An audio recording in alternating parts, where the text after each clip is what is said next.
drop ready for your call. Sensational!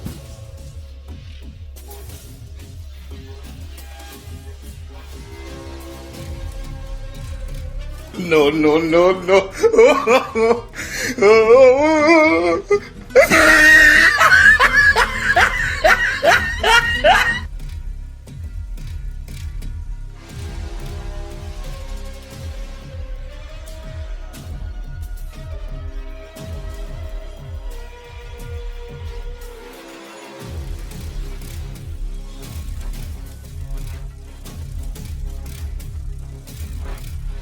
Hello, and welcome to the video where the horrid dastardly creature from the swamp reviews the latest addition to the Battlefield franchise.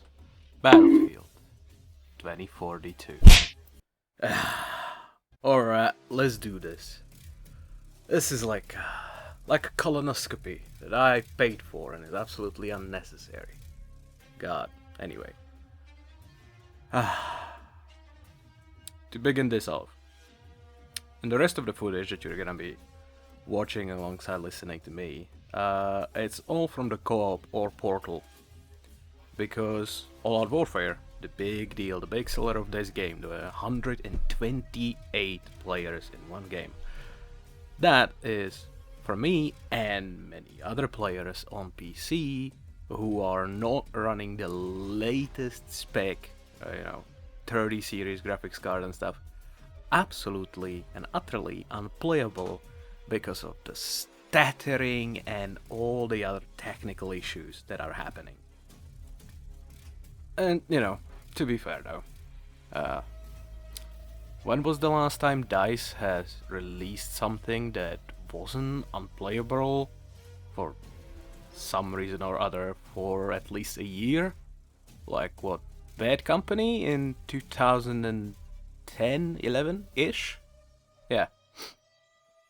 And it's not just the optimization and underutilization of your resources on your PCs. Because this game does not care that you have a GPU, it goes CPU only, because reasons. DICE. Yeehaw. Yeah, there's alongside this launch also a ton of bugs, but to be fair with DICE, they seem to be quite on top of things. They do put out a lot of patches. We've had 2 so far, and at the time this video is released, the 3rd one has gone live, which is supposed to be the biggest one yet. Is supposed to have some optimization and bug fixes in it. So yeah, hopefully it'll be better. But like I said, I have played a ton of the solo content, some of the portal, and I have been pretty much, ever since the early release of the game, which was a week before the worldwide launch, I've been watching a stream of Bestie, Broken Machine, or Jack Frags every day, pretty much. So I am in the loop. I do follow Battlefield on Twitter. I have the Battlefield comms, the official Battlefield as well. So yeah, that is the point of view that I am coming from. A lot of the problems that are out there in All Out Warfare are in the solo and the smaller portal experiences as well. Some are a tad bit less annoying, but it is still the same game. Alright, now that you know where I'm coming from, let's take a look at the classes. Oh wait, they're missing.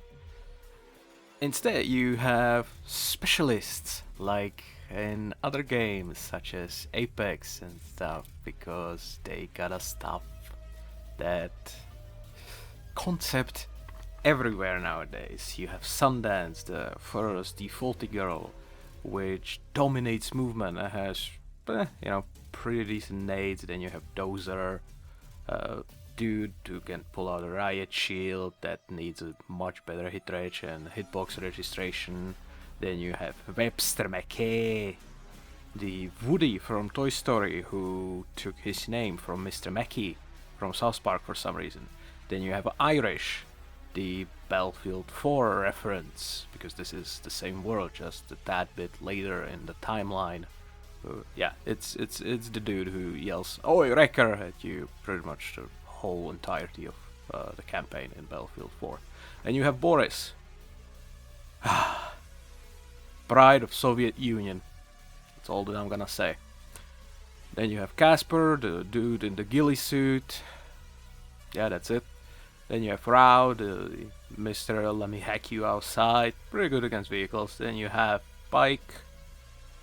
I don't know, I don't care. Then you have the German doctor, probably, you know, wife or mom of dog from Rainbow Six Siege. Has similar toy gun that can heal but can't res because that would be OP and stuff. And then the last one is Angel, Angel, everybody pronounces it differently. Alright, he can drop in a supply crate like, I don't know, like this is Warzone. Who knows? Who cares? The thing that people are most, and I am most tilted about, is the fact that any semblance of class identification is gone, despite the fact that they show you this dude is an engineer, this dude is a medic, you know, assault, support, stuff like that. And everyone has access to everything. Like, you wanna be a support, but wanna run a med crate and a spawn beacon or a recoilless, which is a rocket launcher that gets spammed pretty much all the time in multiplayer. It leads to imbalance in the game where everybody's just using the rocket launchers because there's so many vehicles, and there's so many vehicles because everyone can use a rocket launcher, and then everyone's tilting that there's bloody vehicle spam. Sorry, I went on a bit of a rant there, but the thing that I am trying to relate to you is that if there was some sort of a class system where the items that you can use are locked to a certain class, it would lead to a healthier flow and balance in the game. That is definitely what I am trying to get across to you. Now, there are other things that have to be addressed. Guns, for example. Battlefield 4. I don't know about Battlefield 1 or 5. I haven't played them. They are not current time shooters, so I don't care about them. But in Battlefield 4, there was a number of weapons for a single class and a single type, like carbine. That was pretty much the same number as the total amount of weapons in Battlefield 2042, and that is a problem. At first, when I heard before launch, when the leaks happened, that there's gonna be only like, what, 22 weapons or so ish, I wasn't too worried, because back then we knew that everything was coming with the seasons, and they were going to be adding weapons. But now, when the seasons were delayed to early 2022 because of all the bug fixes that need to happen, I am level 37, and I am already running into the fact that I am not unlocking that many new weapons or just ways to make the game feel a tad bit more fresh every now and then. And that is an actual real issue. That is a problem.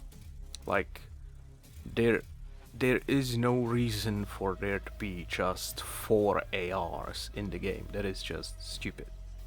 But it is what it is. And sorry, that was rant number 3, if I'm counting correctly, from the rant that I haven't told you about before the video even started. But yes, more guns as soon as possible. It is necessary. The other thing on my docket list, maps. Christ. Oof. The maps are beautiful to look at. Like, despite the fact that Discarded is pretty much unplayable even on solo for me because of the ungodly amount of stuttering and FPS drops and everything that happens. It is very pretty to look at, but that's where it ends with the good stuff about maps. The maps are way too open, way too big for the setting, but not big enough with enough objectives to accommodate 128 people with a healthy flow of the game. And DICE have done so much compromises, it seems, to the map's design and the little things that make the maps feel special. Like, most of the interiors are barren and empty and just almost like first concepts for a room, rather than what should actually end up being in the game. Those little things, just, like sofas and places where they should be, perhaps painting on the walls, stuff like that, stuff that gives the maps soul, something memorable. But that's not the biggest issue. The biggest issue is the sidelines and just the way you traverse the battlefield itself, the where and when and how you engage. It just doesn't feel as right as it should, as you would expect from a good, proper Battlefield game. Like even BF1, BF5, BF4, Bad Company, Battlefield 3, all of those felt better. But by far the biggest absentee of the whole game is the fact that there is no way to change the battlefield. And what I mean by that, there is no, calling in a big artillery strike like in the World War 1 and 2 games, or the proper freaking Levolution from Battlefield 4. Those real memorable moments. Like, everyone remembers the first time they crashed the skyscraper on Siege of Shanghai. They remember the destruction of the whole radio dish on the other map, or stuff like this, stuff like that, which lets you directly impact how the battlefield looks, how it plays. You feel like you are one who actually has a hand in how the match keeps on going, how it all goes down. You can make alterations if stuff is going bad for you, or try to keep others from altering it when stuff is going good for you.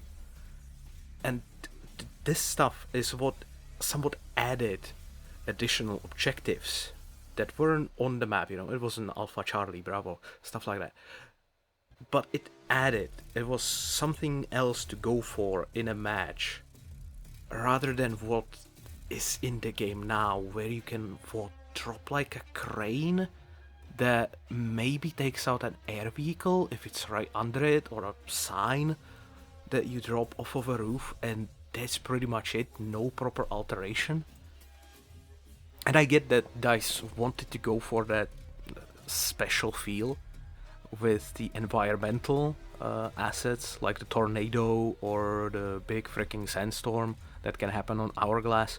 And those are cool, really cool. But it just isn't it. The tornado is on every single map. And it is not something that you yourself had a hand in making, executing. It would be that something else that would be awesome to have on top of proper Levolution. That's something that like gives people the feeling, oh yeah, this is next gen. This is why this has to be different on PlayStation 5 than 4. Yes, so what I said in those 10 minutes that I spent ranting before I cut myself off, on top of what you already heard, Yes, the maps need a lot of work as soon as possible. The next thing on the docket list is the lack of game modes. If you wanna play Team Deathmatch or Conquest, or you can't actually play Breakthrough, so Conquest small, so that, you know, if you are having the same problems as I and many other people do, you gotta go to Portal. But DICE have disabled the ribbon XP, a part of the XP chain that you get from matches. I'm not gonna bore you with the details, but you get less XP from Portal and Solo because people used it to farm XP. And you know, on one hand, I understand it, but on the other, if you buy this game to play it only in co-op, I'm not saying just solo, but, you know, in co-op with, you know, 3 other friends against bots, just so you can have that almost campaign feel where you are that special squad. Why are you being penalized for having fun with the game you want to have? It doesn't sound proper and logical and right by the customer to me. But like I said, I get why they did it in the first place, but there has to be some other way of fixing this. Because it's not only the people who want to play the game as solo or co-op, it is also the people who can't at the moment play their flagship all-out warfare mode because of the way they themselves released the game. On top of that, just to hopefully finish up before I get to the final topic, the UI, they are releasing some fixes for it, you know, like opacity, scaling, stuff like that, but yeah, just the menu itself needs some work. I believe that it's gonna get fixed, but yeah. It is also one other thing that wasn't done properly at launch, you know, and it just keeps stacking and stacking and stacking at this point. But the last proper item on my list is the sound, and that is a big major problem. They have tried to do something about it, they have done something a little bit about it, but still there are instances in the game where you don't hear a person come up behind you and shoot you. And no, there is no ninja from Call of Duty or Silent Step or whatever it is called in COD nowadays. It is just a flawed sound design, buggy sound design. And at some points, you are shooting at a person and then you hear a shootout on your right, and you go and you look to your right just behind a container, and you're like, I could swear there was a firefight happening. And the firefight is happening across the street in a closed off warehouse, and you're like, why am I hearing this? Like, what is wrong with this? And then there are other instances where you are shooting at the same container and you don't hear people fighting properly in a spatial audio on the other side of the container. And that is something that also needs to get fixed very quickly. They have done something about it in a previous update, but it was not enough by a mile. Alright, we finally gotten to the final part of the video. Closing thoughts and recommendations. I do believe that the cost of having 128 players was way too high, and DICE should have definitely stuck to 64 or properly double down on 128, because they went the middle path, and this time it did not work. It did not work for anyone.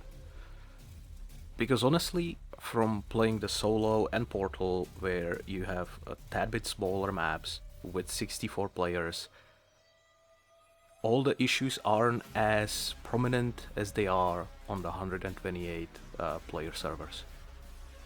That is the major thing that anyone should take away from this. The 64 player, once they finally stop budging and release official All Out Warfare, Conquest and Breakthrough 64 player instead of 128, it's gonna get better. Also, I'd almost forget, there is a different mode than Portal and All Out Warfare. It's called Hazard Zone. It died as soon as it launched. Yeah, that's it. I have nothing else to say. Yeah, it's dead. Like, murdered. Straight out of the oven. Now the recommendations for, you know, if y'all wanna give it a shot, my best guess is for when to get the game. I think that around the January and or spring sale, that's where a lot of the bugs are gonna be finally taken care of. I'm pretty sure, or at least I hope so. If it's not then DICE and DICE and everyone will have a big problem if there are still such large and important bugs in the game by then. I think that the game's gonna be optimized properly on all systems around the summer sale on Steam and, you know, everywhere. That's where it's gonna be a really big make or break, because if they can't fix it by then, the game is just gonna die, because nobody will be able to put up with all of this for that long anyway, and they will need to do a lot of marketing work and probably some free-to-play weekends and stuff just to get people to re-download their game and give it a shot, one more shot. It's gonna be a really big make or break for them with the people that they have already lost. And honestly, like, proper playable with the number of guns and issues like that, where the lack of content is gonna be somewhat solved, is gonna be probably next fall, when we've had a few seasons. Because with seasons, they said that they are gonna be releasing like about 7 weapons or 8 weapons each season, like 2 new maps, stuff like that. So next fall, I hope, and I'm pretty sure that 2042 is gonna be in 1,000 times better state than it is now. All that said, yeah. Is it a proper Battlefield? Hell no. Can it get close enough? Absolutely. Will we have an absolute blast when the boys eventually get it? Hell yeah, brother. Thanks for watching. See you later.